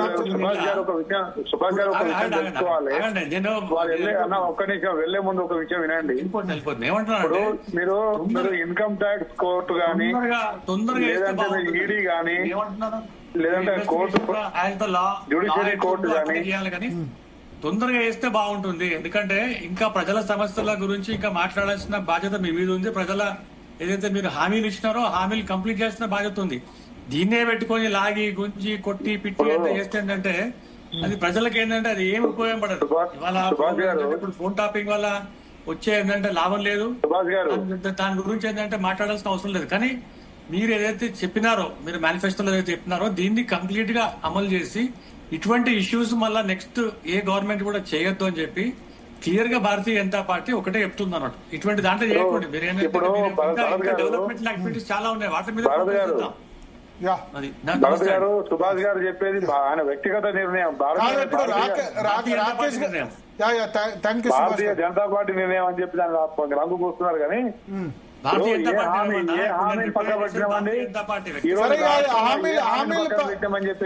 సరే హామీలు పక్కన పెడదాం. కొన్ని రాకేష్ గారు కొన్ని పాయింట్స్ రేజ్ చేశారు, వ్యాలిడ్ పాయింట్స్. ఇప్పుడు ఈ సిట్ 600 ఫోన్లు ట్యాప్ చేసిందన్న విషయం అఫీషియల్ రికార్డ్స్ లో ఉన్నప్పుడు అది ఇప్పుడు ఎందుకు బయట పెట్టారు? ఇన్ని రోజులు ఏం చేశారు 1.5 year గా అని అడుగుతున్నారు రాకేష్ గారు. అంతేనా రాకేష్ గారు? సమాధానం చెప్పొచ్చు సార్, దానికి సమాధానం చెప్పొచ్చు. రామచంద్ర నాయక్ గారు చెప్పండి, తర్వాత వస్తాను మీ దగ్గర శరత్ గారు. ఇప్పుడు భరత్ గారు ఒక్కటే అండి, వాస్తవంగా హార్డ్ డిస్క్ వాళ్ళు బ్రేక్ చేసి వాళ్ళు విధ్వంసం చేసిన తర్వాత కొంత డేటా సమీకరించుకోవడానికి కొంత సమయం పట్టింది. మళ్ళీ డేటా రీజనరేట్ చేయడానికి పోలీస్ కమాండ్ రూమ్ లో నుంచి కొంత డేటా సేకరించడానికి తీసుకున్న సమయం, అందులో అడిషనల్ గా ప్రభాకర్ రావు గారిని వెనక్కి రప్పించడానికి కూడా కొంత సమయం పట్టింది. ఇప్పుడు హార్డ్ డిస్క్ లో ఉన్న డేటా వేరు, రెండోది ఇది అఫీషియల్ గా చేసిన ఫోన్ ట్యాపింగ్ కదా. అఫీషియల్ గా అంటే హోమ్ సెక్రటరీ దగ్గరికి వెళ్ళిన దాన్ని ధ్వంసం చేయలేరు, అది ఫైల్స్ కదా. అది దానికి ఇన్ని రోజులు ఎందుకు పట్టిందని అడుగుతున్నారు రాకేష్ గారు. ఈ వివరాలన్నీ ప్రభాకర్ రావు బయటకు వచ్చిన తర్వాతనే చెప్పిన వివరాల మీద ఆధారంగానే ఇదంతా ముందుకు పోతా ఉంది. అదే విధంగా ఇప్పుడు ఆదరాబాదరా ఇప్పుడు సపోజ్ కొంతమందిని మనం జైలు పాలు చేస్తే దాన్ని కూడా ఇదే ప్రతిపక్షాలు విమర్శించే పరిస్థితి ఉంటది. మీరు తొందరపడ్డారు, కక్ష సాధింపు చర్యలు చేస్తా ఉన్నారు కాంగ్రెస్ ప్రభుత్వం, రేవంత్ రెడ్డి గారు అని చెప్పి మళ్ళీ వీళ్ళే మాట్లాడతారు. ఏదేమైనా ప్రజాస్వామికంగా కొంత వర్కప్ చేయాల్సిందే, జరగాల్సిందే. అదే విధంగా పూర్తి నిర్ధారణ జరిగిన తర్వాత ఎవరి ఇంటెన్సిటీ ఎంత, ఎవరి సివియారిటీ ఎంత ఉంది, ఎవరి ఇన్వాల్వ్మెంట్ కమిట్మెంట్ ఎంత జరిగింది, దాని మీదనే వీళ్ళకు శిక్షలు ఉంటాయి తప్ప A1, A2, A3 ఎట్లా ఈ విధంగా అయితే మనం ఒక ఛార్జ్ షీట్ సబ్మిట్ చేస్తామో ఆ ప్రకారంగానే ఉంటుంది తప్ప శిక్షలు ఉంటాయి తప్ప ఏదో వాళ్ళు తొందర పెడితే తొందరపడేది కాదు. అదేవిధంగా వదిలేయమంటే వదిలేసేది కూడా కాదు. తప్పకుండా దీన్ని నిజ నిర్ధారణ జరిగిన తర్వాత శిక్షకు మరి ఎవరు అర్హులైతే వాళ్ళకి శిక్ష పడుతుంది. దానికి కొంచెం సమన్వయం పాటించాలి. అదే విధంగా మిత్రుడు సుభాష్ గారు చెప్పినట్టు ఇవాళ ఏ పాలసీ మేము ఆపట్లేదు, ఇప్పటికే దాదాపు 6-7 హామీలు ఎక్సెప్ట్ పెన్షన్లు తప్ప మహిళలకు ఇస్తామని చెప్పిన పెంచుతామని చెప్పిన వికలాంగుల ఒంటరి మహిళల పెన్షన్ తప్ప దాదాపు అన్ని అమలవుతూనే ఉన్నాయి. ప్రజలు వాటిని ఆస్వాదిస్తూనే ఉన్నారు. ప్రజలు ఉన్నారు. ఇందిరమ్మ ఇళ్ల లబ్ధిదారులు కావచ్చు, అది రైతు భరోసా కావచ్చు, రైతు సరే ఇది వేరే టాపిక్. శరత్ గారు, ఆలస్యానికి కారణం ఏంది? ఇప్పుడు రాకేష్ గారు అడిగిన ప్రశ్న. నేను సమాధానం చెప్తానండి. దాంట్లో రెండు విషయాలు. రాకేష్ గారు చెప్పాల్సిన సమాధానం ఏంటంటే ఈ సిట్ లో అంటే ఇది ఎవరైతే ఈ ఫోన్ ట్యాపింగ్ లో ఇన్వాల్వ్ అయి ఉన్న ఆఫీసర్స్ ఉన్నారు కదా, వీళ్ళందరూ ఒకే కులానికి చెందిన వాళ్ళు. First point. వీళ్ళందరిలో రిటైర్ అయిన వాళ్ళు Tirupati sir, one exception is different thing. Prabhakar Rao, Radhakishan Rao, Praneeth Rao, Bhujangarao అందరూ ఒకటే కమ్యూనిటీ. ఎగ్జాక్ట్లీ. రెండోది ఏంటంటే వీళ్ళందరికీ యాక్సిలరేటెడ్ ప్రమోషన్ ఇచ్చినారు. రిటైర్మెంట్ అయిన తర్వాత రాధాకిషన్ రావు లాంటి వాళ్ళకి ఎక్స్టెన్షన్ ఇచ్చినారు. మళ్ళీ వీళ్ళు చేసిన దుర్మార్గం అంతా ఏంటి అంటే ప్రతిపక్షాల దగ్గర ఉన్న ఆర్థిక సంపత్తిని, ప్రతిపక్షాల వాళ్లను కేసులలో ఇన్వాల్వ్ చేయడము, తర్వాత ఒక భీకరమైనటువంటి సృష్టి చేసినారు. First point. ఇది ఒక అంశం. దానికి టిఆర్ఎస్ ఆన్సర్ చేయాలి. ఎందుకంటే వి అపోజ్డ్ యాక్చువల్లీ ఇట్లాంటి వాళ్ళకి ఎక్స్టెన్షన్ ఇవ్వకూడదు. There contribution towards the maintenance of the law and order is zero అని మొత్తుకున్నా నేను. First point. రెండోది ఏంటంటే ఒక లిస్ట్ ఆఫ్ విట్నెసెస్, అంటే ఎవరెవరిని ఎగ్జామిన్ చేయాలనేది ఎగ్జామినేషన్ చేసే క్రూషియల్ టైంలో డిక్లేర్ చేస్తారండి. ముందే ఏమైనా పత్రికలు పంచి పెడతారా? మీరు అందరూ మీ ఫోన్ నెంబర్లు అదైనా ఇదే కాదు. రియల్ గా ఆ విట్నెస్ లని ప్రభాకర్ రావుతో కన్ఫరెంట్ చేయాలి. కాబట్టి ప్రభాకర్ రావు కంటే ముందే రాధాకిషన్ రావు, ప్రణీత్ రావు తీసుకున్నప్పుడే అప్పుడు చేయొచ్చు కదా. ఓన్లీ ప్రభాకర్ రావు వచ్చేంత వరకు ఎందుకు వెయిట్? ఆ దేశంలో ప్రభాకర్ రావు ఆ యొక్క ఆదేశాల మేరకే జరిగింది. అక్కడ పివోట్ ఎవరు, ఏ చక్రం మీద, ఆ చక్రం ఏ ఇరుసు మీద జరిగిందండి? ప్రభాకర్ రావు అనే పివోట్ మీద మొత్తం చక్రం జరిగింది. కాబట్టి కంపల్సరీగా అది ఆ దశలో రావడము కరెక్టే. దానికి పెద్దగా రాకేష్ గారు కొండతలు చేయాల్సిన అవసరం. రాకేష్ గారు చాలా క్లారిటీగా చెప్పారు. అడ్వకేట్ శరత్ గారు సార్, నేను ఏమంటున్నా అంటే అడ్వకేట్ గారు క్లారిటీగా చెప్పిన. ఇప్పుడు నేను ఏమంటున్నా అంటే అడ్వకేట్ దగ్గర కేసు ఎప్పుడు పోతుంది అంటే ఛార్జ్ షీట్ దాఖలు చేసి అది మొత్తం కేసు బుక్ అయిన తర్వాత కోర్టుకు పోయినప్పుడు కేసు అడ్వకేట్ దగ్గర పోతుంది. బెయిల్ ఫస్ట్ అరెస్ట్ కాగానే అడ్వకేట్ దగ్గర పోతుంది. అక్కడ దాకా రైట్ సార్. నేను ఏమంటున్నాను గారు, వన్ మినిట్ అండి శరత్ గారు, ఎందుకంటే ఆవేశపడుతున్నారు? కేసు కాదు, 1 మినిట్ ఆగండి. కులాన్నే తప్పు పట్టాలంటే కేసు పెట్టినది రెడ్డియే, మరి ఎట్లా అంటే కేసు బుక్ చేసింది రెడ్డి, ఇవన్నీ ఇట్లా మాట్లాడుకున్నాం. సీఎం రెడ్డి ఇది కాదు కదా సార్ మనం మాట్లాడుకోవాల్సింది. మీరు అడ్వకేట్ గా కులాల గురించి ఎందుకు మాట్లాడుతున్నారు? నేనేమంటున్నా, ఈ కులంలో ఎవడు పుట్టద్దు అయింది. It is piercing into the eye, sir. It is piercing into the eye. You have politicized the police administration. Don't say all that. 1 minute. మీరు చదువుకున్నది రాజ్యాంగబద్ధంగా చదువుకున్నారు, అయితే సివిల్ కోడ్ చదువుకున్నారు, లేకపోతే రాజ్యాంగం చదువుకున్నారు, కానీ కులాలను చదువుకోలే కదా. కాబట్టి మీకు కొన్న కక్షను ఏదైనా కేసీఆర్ గారిని దూషించాలి కాబట్టి ఏదో మొత్తం అంతే కదా మరి మీరు మాట్లాడేది. మీరు మాట్లాడదంటే లీగాలిటీ ఉందా సార్? నేను అడిగింది ఎందుకు చెప్పేది. 1 మినిట్ ఆగండి శరత్ గారు, నేను చెప్పేది నేను భరత్ గారు నేను ఏమంటున్నా అంటే సార్, స్పష్టంగా ఏమంటున్నా అంటే ఒక కేసు మీరేమన్నారు అఫీషియల్ గా ఇదంతా డేటా రిట్రీవ్ చేసిర్రు అని అన్నారు. అఫీషియల్ గా చేసినప్పుడు నేనేమంటున్నా అంటే ఇది 1.5 year కిందంటే బయటపడాలి, లేకపోతే 1 year కిందంటే బయటపడాలి. నెంబర్ 1. నెంబర్ 2 వచ్చేసి నేను ఏమంటున్నా అంటే ఈ రోజు కేసు ఏదైతున్నదో చిట్టు ఇంతవరకు ఒక ప్రెస్ మీట్ పెట్టాలి. మీడియాలో వస్తున్నటువంటి అగో అన్నటువంటి ఒక వార్తనే తప్పితే ఎవరి దగ్గర సరైన డేటా లేదు. ప్రెస్ మీట్ పెట్టరాదు ఈ సమయంలో, ఎందుకంటే పూర్తి ఇన్వెస్టిగేషన్ సార్. అదే నేను చెప్తాను ఏంటంటే నెంబర్ 1. నెంబర్ 2 వచ్చేసి ఇంకోటి ఏమంటానంటే భరత్ గారి ఫోన్ ఇప్పుడు కూడా నేను వాట్సాప్ డేటా మొత్తం తీయచ్చు అఫీషియల్ గా. ఇప్పుడు డేటా తీసి అప్పుడే తీసిరని చెప్తే ఏం చెప్తాను. అండ్ నెక్స్ట్ వచ్చేసి నేను ఏమంటానంటే ప్రభుత్వ బాధ్యత నిర్వహిస్తుంది అంతే తప్పితే రోజు పొద్దుగా లేచి ఎవరి ఫోన్ ఎవరికి చేసుకుంటాడని ఎవడు వినడు. ఇంకోటి ఏంటంటే కేసీఆర్ మీద ఒక అభాండం వేయడానికి తప్ప ఇది ఎక్కడ నేను ఎక్కడే అంటున్నా, నిజంగా అట్లాంటి తప్పు ఏదైనా జరుగుంటే తప్పకుండా ప్రభుత్వం చట్టపరంగా చర్యలు చేపట్టదు కదా. ఇదేంటంటే ఒకటి కాళేశ్వరం అనేసారు, ఒకటి కరెంట్ కొనుగోలు అనేసారు, ఒకటి ఇంట్లో ఫంక్షన్ అయితే అంటే ఫామ్ హౌస్ దావత్ అని చెప్పి చేశారు. సార్ మీకు ఒక భారత్ గారు స్పష్టంగా చెప్తున్నా చూడండి, మంగ్లీ అనే ఒక సింగర్, ఒక గిరిజన సింగర్ జగన్ కు పాటలు పాడిందని చెప్పేసి ఇక్కడ తెలంగాణలో కేసు పెట్టింది సార్ ఆమె మీద. చంద్రబాబుకు సపోర్ట్ కేసులు పెట్టించారు. షర్మిల ఫోన్ ట్యాప్ అయిందట, విజయమ్మ ఫోన్ ట్యాప్ అయిందట. అక్కడ కూడా జగన్ ప్రభుత్వమే కదా సార్, మేమెందుకు ట్యాప్ చేయాలి? ఒకవేళ అక్కడ ఆరోపణలు వాళ్ళ దగ్గర లేదట మరి ఆ ఎక్విప్మెంట్, మీ దగ్గరనే ఎక్విప్మెంట్ కొన్నారు అది కదా.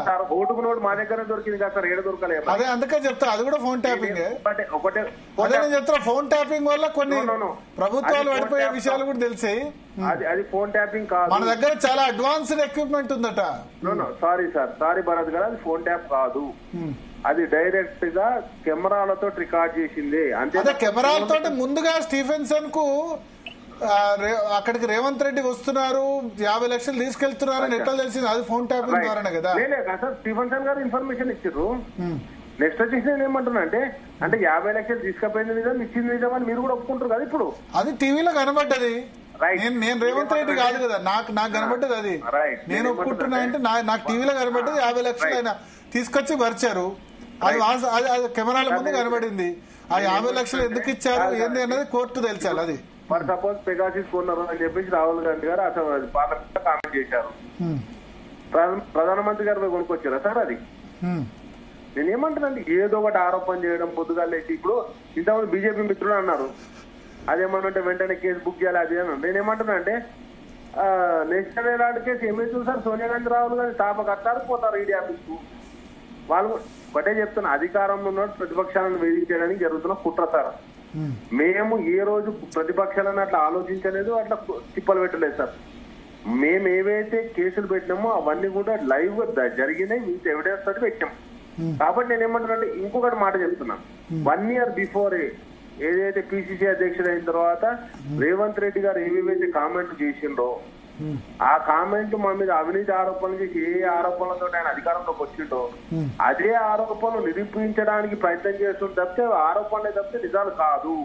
అండ్ నెక్స్ట్ వచ్చేసి నేను ఏమంటున్నా, దయచేసి ఇప్పుడు వీళ్ళందరూ ఇప్పుడు రఘునందన్ గానీ కొండా విశ్వేశ్వరరెడ్డి గానీ వీళ్ళందరూ స్టేట్మెంట్ నేను ఒకటి ఏమంటున్నాంటే సార్, ఇప్పుడు నేను ఏమంటున్నా అంటే ఇంతకుముందు ఇంకొక మాట సార్, ఇప్పుడు మరి ప్రభాకర్ రావు ఎందుకు అబ్స్కాండ్ కావాలి, అమెరికాకి ఎందుకు వెళ్ళిపోవాలి? మీ సిగ్నల్ బ్రేక్ సార్. హలో, ఒక్క నిమిషం. ప్రభాకర్ రావు ఎందుకు అబ్స్కాండ్ కావాలి అంటున్నా, ఇవన్నీ ఏం చేయకపోతే. హలో రాకేష్ గారు, ప్రభాకర్ రావు ఎందుకు అబ్స్కాండ్ కావాలి? హలో రాకేష్ గారు వినబడుతుందా? నాకు సిగ్నల్ బ్రేక్ అవుతుందండి. ఒకసారి మన రామచంద్ర నాయక్ గారు తీసుకుందాం. రామచంద్ర నాయక్ గారు చెప్పండి బ్రదర్ గారు. ఒకటి ఆయన ఇప్పుడు రాకేష్ గారు చెప్తుంది ఏంటంటే ఫోన్ ట్యాపింగ్ ఇష్యూ ప్రస్తావించారు, మిగతా ఇష్యూస్ కూడా ప్రస్తావించారు. ఓకే, ప్లస్ ఇప్పుడే ఎందుకు ఇవన్నీ ఇష్యూస్ డైవర్ట్ చేసేందుకు అని చెప్తున్నారు. ఇప్పుడు ఒకటి భరత్ గారు, కేసీఆర్ గారి లాగా పథకాలు ప్రకటించుకుంటూ పోయి ఏ పథకం ఇంప్లిమెంట్ చేయనప్పుడు టాపిక్ డైవర్షన్స్ అవసరం పడతాయి. వారు ఇంటర్మీడియట్ పేపర్ లీకేజ్ అయినప్పుడు, ఫలితాల్లో అవతవకలు అయినప్పుడు నయం డైట్ ని ముందు పెట్టిండు. ఎంసెట్ లీకేజ్, ఎంసెట్ రిజల్ట్స్ సరిగ్గా ఇవ్వలేనప్పుడు ఇంకోటేదో ఇష్యూ ముందుకు పెట్టిండు. ఇట్లా అది కేసీఆర్ గారి నైజం. రేవంత్ రెడ్డి గారు ఏ ఒక్క విషయాన్ని జాప్యం చేయరు. ఒక ప్రతిపాదన వచ్చిందంటే నిమిషాల్లో ఇంప్లిమెంట్ చేస్తారు. ఇప్పుడు మేము ఇచ్చిన హామీలు 100 రోజులు అన్నమాట వాస్తవం. 100 రోజులు చేయలేకపోయాం, ఎందుకంటే ఆర్థిక వ్యవస్థ అంత బాగలేదు కాబట్టి. కానీ ఇప్పటికీ అన్ని హామీలు నెరవేర్చినాం. ప్రతిదీ ప్రజల్లో వెళ్తూనే ఉన్నాయి. టాపిక్ డైవర్షన్స్ కి ఈ రోజు ఎలాంటి అవకాశాలు, అవసరాలు మాకు లేవు. ఈ ఇష్యూ అనే ఫోన్ ట్యాపింగ్ అనేది జరిగిందా లేదా, అది వాస్తవంగా 100% జరిగింది. జరిగిన దాంట్లో ఇంతకుముందు మన అడ్వకేట్ గారు, సీనియర్ అడ్వకేట్ గారు చెప్పినట్టు, శరత్ గారు చెప్పినట్టు అందరూ ఒకటే సామాజిక వర్గం. అంటే కేసీఆర్ గారి బంధుగణం, కేసీఆర్ గారి బంధుగణమే ఈ ఫోన్ ట్యాపింగ్ లో. ఎందుకంటే భవిష్యత్తులో ఏదైనా ప్రమాదం వస్తే కూడా బయటి వారికి కనుక దీనిలో ఇన్వాల్వ్ చేస్తే, ఈ ఆపరేషన్ ఫోన్ ట్యాపింగ్ లో వేరే వాళ్ళు వస్తే లీకేజ్ ఉంటది, లేకపోతే ఇన్ఫర్మేషన్ లీక్ అవుతుందని చెప్పేసి ప్రమాదం ఉంటుందని చెప్పి కూడా వీళ్ళు ముందు జాగ్రత్త పడ్డారు. కనబడుతూనే ఉంది. సో ఏదేమైనా గానీ కొన్ని నిజాలు బయట వచ్చేదాకా కొంత ఆలస్యం కావచ్చు, కానీ తప్పకుండా వీళ్ళందరూ దోషులే. కేసీఆర్ తో సహా, కేసీఆర్ కుటుంబ సభ్యులతో సహా అందరూ వీళ్ళు దోషులుగా వీళ్ళు నిలబెట్టడం కోసం సిట్ వారి ఛాయాశక్తుల వారు ప్రయత్నం చేస్తున్నారు. జ్యుడిషియరీ గానీ, శరత్ గారు లైన్ లో ఉన్నారు కదా, జ్యుడిషియరీ ఈ రోజు కోర్టుకి నా మీద మీరు ఏదైనా ఫిర్యాదు పోతే ఆ కోర్టు విచారణ చేయడానికి మీకు సంవత్సరాలు టైం పడుతుంది. అంటే అంత మాత్రాన దోషికి న్యాయం జరుగుతున్నట్టు కాదు, నిర్దోషికి అన్యాయం జరుగుతున్నట్టు కాదు. కేసు విచారణ జరగాలి, వాదోపవాదనలు జరగాలి, అందులో అన్ని యాంగిళ్లు చూసిన తర్వాతనే తీర్పు వస్తుంది తప్ప ఆ తీర్పు ఇవ్వడానికి ఆలస్యమైందని చెప్పేసి గగ్గోలు పెడితే ఎట్లా? అదే విధంగా ఇప్పుడు ఐటీ కోర్టులో గాని ఈడీ కోర్టులో గాని ఫస్ట్ మనకు సమ్మన్స్ ఇస్తారు, సమ్మన్స్ కి వివరణ అడుగుతారు, వివరణ ఇచ్చిన తర్వాత మళ్ళీ వాయిదా వేసి దాని మీద కొంత ఇచ్చిన వివరాల మీద మరి వివరణ మీద వాళ్ళు కొంత కసరత్తు చేస్తారు, తర్వాతనే మరి దాన్ని ఒక కొలికి ఒక కంక్లూజన్ వస్తారు. కానీ ఏదైనా ఒక ప్రాసెస్. ఒక్క నిమిషం ఇక్కడ రాకేష్ గారిని అడుగుదాం. రాకేష్ గారు, ఇప్పుడు ఏమీ జరగకపోతే ఎందుకు ప్రభాకర్ రావు పారిపోయినట్టు? మరి సార్ పారిపోయిన ఎవరు చెప్పారు? మరి ఎందుకు రాలేదు సంవత్సరంన్నర నుంచి? సార్ ఆయన హెల్త్ ప్రాబ్లం తోటి డిసెంబర్ 7th ఎందుకు హార్డ్ డిస్క్ ధ్వంసం చేశాడు ప్రణీత్ రావు? ప్రణీత్ రావు ఎవరు చెప్పారు? ఎవరు చెప్పారు? ఇంటెలిజెన్స్ కార్యాలయంలో కదా జరిగింది, అది అదే కదా బయటకు వచ్చింది. 1 మినిట్ అండి, నేను ఏమంటున్నా అంటే మీరు చెప్పినవి అన్ని కూడా జరిగినాయి. ఎవరు చెప్పారు, ఎట్లయినాయి మేము మాకు కూడా తెలుసుకోవాలని ఉంది సార్. మేము ప్రతిపక్షం కదా. ఎవరు చెప్పారంటే పోలీసులు చెప్పారు, సిట్ చెప్పింది, ప్రభుత్వం చెప్పింది. ఎక్కడ చెప్పింది సార్? చెప్పలేదా? ప్రెస్ మీట్ పెట్టిందా? మరి సిట్ ఎందుకు ఏర్పాటు చేసింది? అవును సార్, ఎంక్వైరీ నడుస్తుంది కదా. సిట్ ఎందుకు ఏర్పాటు చేసిందంటారా? ఒకటి రాకేష్ గారు, ప్రెస్ మీట్ క్లారిటీగా అడుగుతున్నాను. ప్రెస్ మీట్ పెట్టరాదు, పెట్టడానికి కోర్టు డైరెక్షన్స్ ఇవన్నీ కూడా ఇన్వెస్టిగేషన్ ఉండగా పెట్టడానికి అవకాశం లేదు. రైట్, థ్యాంక్ యూ అండి. శరత్ గారు చెప్పాలి, శరత్ గారు ప్రెస్ మీట్ పెట్టొచ్చా ఇటువంటి విషయాల్లో? లేదు, పెట్టకూడదు. Departmental regulation. ఇప్పుడు ఒక నిమిషం నేను మీకు గుర్తు చేస్తాను రాకేష్ గారు. కేసీఆర్ ఒక్క నిమిషం లేదు, మీరు ఒక డౌట్ రైజ్ చేశారు కాబట్టి ప్రెస్ మీట్ గురించి చెప్పారు కాబట్టి ఒక నిమిషం. మీరు బిఎల్ సంతోష్ వ్యవహారంలో, ఎమ్మెల్యేల కొనుగోలు వ్యవహారంలో కేసీఆర్ ప్రెస్ మీట్ పెట్టినందుకే కదా కోర్టు మీరు ఎట్లా పెడతారని చెప్పింది. సుప్రీంకోర్టు, హైకోర్టు అన్ని చెప్పే కదా పెట్టకూడదు లీగల్ గా. మీరు ఎవరు చెప్పారు ప్రెస్ మీట్ ఎందుకు పెట్టలేదు అని అంటారు. కేసీఆర్ ప్రెస్ మీట్ పెట్టినందుకే కదా అప్పుడు కోర్టు తప్పు పట్టింది. అది పోలీసులు చేయాల్సిన విషయం పోలీసులు చేయాలి. అయిపోయిస్తారా మీరు ప్లీజ్? నేను చెప్తున్నా, మీరు ప్రెస్ మీట్ పెట్టాలి అంటే చెప్తున్నా. ఎవరు ప్రెస్ మీట్ పెట్టాలి? ఎంక్వైరీ పోలీస్ డిపార్ట్మెంట్ లో అవుతుంది. ఎంక్వైరీ కాపాడుతున్న వాళ్ళు పోలీసు వాళ్ళు, ఎంక్వైరీ చేసిన వాళ్ళు పోలీసు. అసలు ఎవరు బయటికి చెప్పాలి? మొత్తం ఇన్ఫర్మేషన్ అంతా బయటకు వచ్చింది. అంటే ఇది కుట్రపూరితమా కాదా? ఒకటి. రెండు, నేను ఏమంటున్నా అంటే వాళ్ళు ప్రెస్ కు చెప్పలే, ఎవరికి చెప్పలే, దానికే లీక్ అవుతుందట. అంటే అంత వీక్ గా ఉందా సార్ కాంగ్రెస్ ప్రభుత్వం? ఇంకొకటి, ఇంతకుముందు శరత్ గారు మాట్లాడిందని నేను ఒకటే విభేదిస్తున్నా సార్. ఆయన గౌరవ అడ్వకేట్ గా ప్రాక్టీస్ చేస్తున్నారు. ఒక కులాన్ని మీ గవర్నమెంట్ లోనే స్పెషల్ గవర్నమెంట్ లీడర్ గా 8 ఏళ్లు పనిచేశారు. సరే సార్, ఎవరు గవర్నమెంట్ లో విషయం చెప్పాలి. రాకేష్ గారికి నేను సమాధానం చెప్పగలను, కాకపోతే you should give me an opportunity. I will answer that. ఇస్తాను రాకేష్ గారి తర్వాత. నేను ఏమంటున్నా అంటే ఇప్పుడు అనుభవించేటోళ్ళు అంతా అనుభవించి తర్వాత మమ్మల్ని తీరుతురని మాకు అర్థమవుతుంది కదా సార్. నేనేమంటున్నా అంటే వాళ్ళు ఎవరైనా కావచ్చు, నేను వ్యక్తిగతంగా పోవట్లేదు ఎవరిని, కానీ కంప్లీట్ గా దాన్ని కేసీఆర్ గారి మీదకి మర్చనీకి అసలు మొత్తం పోలీస్ డిపార్ట్మెంట్ లో ఎవరు లేరు సార్. ఇప్పుడు నేను చెప్పిన మంగళ ఇష్యూ చెప్పిన, కేటీఆర్ గారి బ్రదర్ ఇల్లా ఇంటి మీద వాళ్ళంతా పిల్లలు వృద్ధులు అందరూ పార్టీ చేసుకుంటుంటే దాని మీద దాడి చేసి అదేదో రేవు పార్టీ ఏం బయటపడ్డాయి సార్ ఇంతవరకు?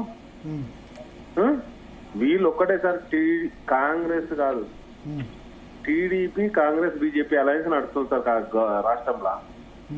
కాబట్టి ఏదైతే వాళ్ళ గైడెన్స్ లోనే ఈ రోజు నడవడం జరుగుతుంది. కాబట్టి ఈ అలయన్స్ ఏందో టీడీపీ బీజేపీ కాంగ్రెస్ అని మీరు అంటారు, మీ పార్టీ నేత కవితనేమో బీఆర్ఎస్ బీజేపీ అండర్స్టాండింగ్ అంటారు.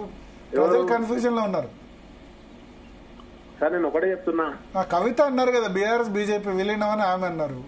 ఎవరు? కవిత సార్. నేను ఏమంటున్నా అంటే మా గౌరవ ఎమ్మెల్సీ గారు ఎవరి గురించి కామెంట్ చేశారో మాకు తెలియదు, కానీ మేము ఒకటే చెప్తున్నాం, మేము ఇంతవరకు ఎవరితో కలిసి పోటీ చేయలేదు, కలిసి పోటీ చేయదలుచుకోలేదు కూడా. గతంలో చేశారు, ఓకే, ఇప్పుడు చేయలేదు. కానీ పోటీన తర్వాత ఎవరితో కలిసి పోటీ చేయలేదు మేము. ఒకటే. ఇంకోటి నేను ఏమంటున్నా అంటే ఇప్పుడు సార్ కేసు ఏది కానీ కొనసాగుతుంది, దానికి మీరు అడిగారు ప్రభాకర్ రావు ఎందుకు అంటే నాకేం సంబంధం సార్ ప్రభాకర్ రావు గారు. ఇప్పుడు మా మా ప్రభుత్వంలో చాలా మంది అధికారులు మీ ప్రభుత్వంలో ఇంటెలిజెన్స్ చీఫ్ చివరి రోజు వరకు 1 మినిట్ అండి. ఆ రోజు మా ఫైనాన్స్ సెక్రటరీగా ఉన్న వాళ్ళు ఈ రోజు సిఎస్ సార్. ఆ రోజు మా హోమ్ సెక్రటరీ ఎవరైతే ఉన్నారో ఆయననే హోమ్ సెక్రటరీ సార్. ఆ రోజు మా ప్రభుత్వంలో ఎవరైతే సిటీ పోలీస్ కమిషనర్ ఉండేనో ఆయననే సిటీ పోలీస్ కమిషనర్ సార్. అంటే బట్ రిటైర్డ్ 1 మినిట్ ఎవరు అంటే ప్రభాకర్ రావు రిటైర్ అయిపోయి ఎప్పుడు 2016-15 రిటైర్ అయిపోయారు.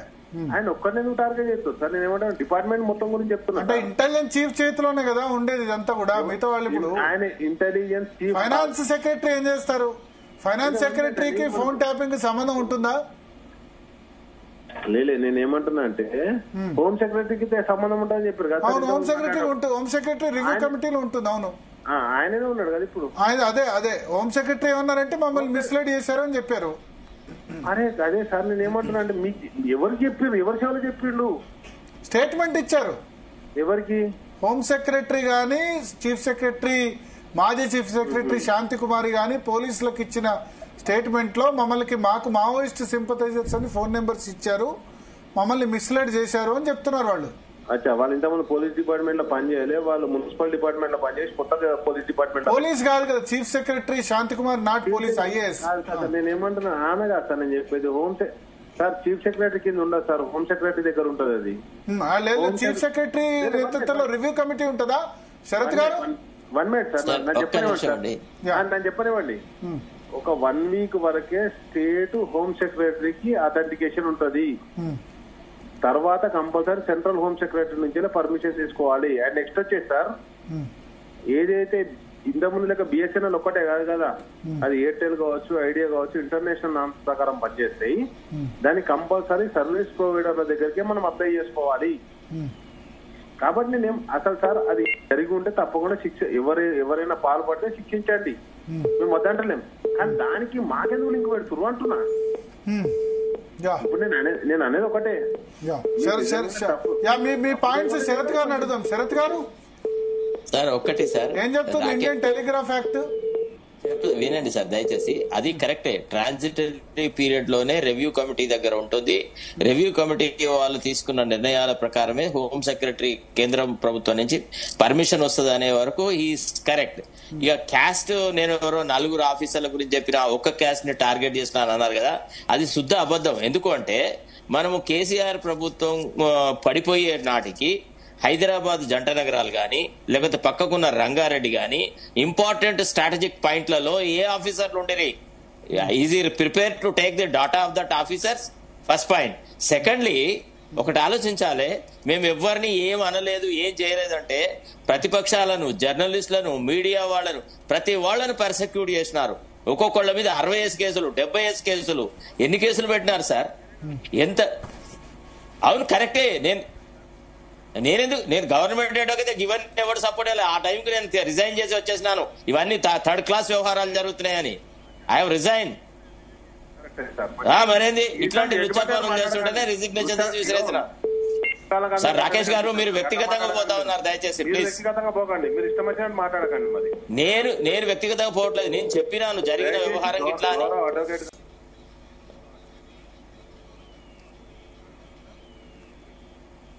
I respect you sir, but at the same time don't come personally. నేనేదో పాయింట్అవుట్ చేసినా అంటే భుజంగరావు క్యాస్ట్ నేను మార్చినానా, లేకపోతే మిగతా వాళ్ళ క్యాస్ట్ నేను మార్చినానా? రిటైర్డ్ ఆఫీసర్లకి మేము ఇచ్చినామా వాళ్ళకి ఎక్స్టెన్షన్లన్నీ? మీరు నా మీద ఎందుకు మాట్లాడతారు? నేను చెప్పినాను ఇట్లా ఈ రకంగా పనిచేసినారు, ఈ రకంగా దుర్వినియోగం చేసినారని చెప్పినాను. Is it a fact are not? అది మాకేం సంబంధం సార్, మీరు భలే అడుగుతారు. మీకు సంబంధం ఉందని అన్నానా? రాకేష్ గారికి సంబంధం ఉంది అని నేను ఎప్పుడైనా మాట్లాడినా? నేను మీ గురించి మాట్లాడలేదు కదా. రాకేష్ ఇన్వాల్వ్డ్ అని అన్నానా? మీరు అనవసరంగా అంటే బీఆర్ఎస్ యొక్క రాకేష్ గారు మీ భుజస్కంధాల మీద ఉన్నట్టుగా మాట్లాడుతున్నారు. భరత్ గారు ఒకటే అన్నా, శరత్ గారు ఒక క్యాస్ట్ టార్గెట్ చేసి అంత ఒకటే కులం అంటే నేను ఒక క్యాస్ట్ టార్గెట్ చేయలేదు. చాలా పొరపాటు సార్. ఏ రోజు ఈ కులమా ఆ కులమా రైతు బంధు వేయలేమా కేసీఆర్ గారు? ఈ కులమా ఆ కులమా అని మిషన్ భగీరథ నీళ్ళు జనరల్ టాపిక్ అందరు మాట్లాడతారు. చెప్పరాదు మరి జనరల్ ఎట్లా పడితే అట్లా మాట్లాడకూడదు మీరు. నేను ఒకటే చెప్తున్నా, సార్ నేను ఏమంటున్నా, కేసు గురించే మాట్లాడుతున్నా. కేసు ఎంక్వైరీ దాని కులానికి ఎందుకు అంటున్నాను కాబట్టి నేను ఒకటే చెప్తున్నా భరత్ గారు. శరత్ గారు మీరు మ్యూట్ చేసి శరత్ గారు మీరు మ్యూట్ చేయండి, మీరు వేరే మాటలు మాట్లాడేటప్పుడు. సార్ నేను ఏమంటున్నా అంటే మ్యూట్ చేస్తే వినకూడదు. కంప్లీట్ గా కేసీఆర్ గారిని టార్గెట్ చేయడానికి జరుగుతున్నటువంటి కుట్ర ఇది. ఆ కుట్రలో అన్ని వర్గాలు ఏకమవుతున్నాయి. కానివ్వండి, రేపు పొద్దుగల ప్రజాక్షేత్రంలో తెలుసుకుంటాం. అంతకు తెలంగాణ ఉద్యమంలో మా మీద ఇట్లా అభాండాలు వేయలేదా? కాబట్టి ఇవన్నీ నిరంతరం జరిగే ప్రక్రియ సార్. లీగల్ గా ఏది జరిగినా గానీ దాంట్లో ఏమన్నా ఉండదంటే తప్పకుండా మేము ఏమన్నా తప్పు చేసి ఉంటే తప్పకుండా ఎవరు కానీ శిక్ష అర్హులే. మేము ఎప్పుడు కూడా ఎగ్జామ్షన్ అడుగుతలేం కదా ఇట్లా.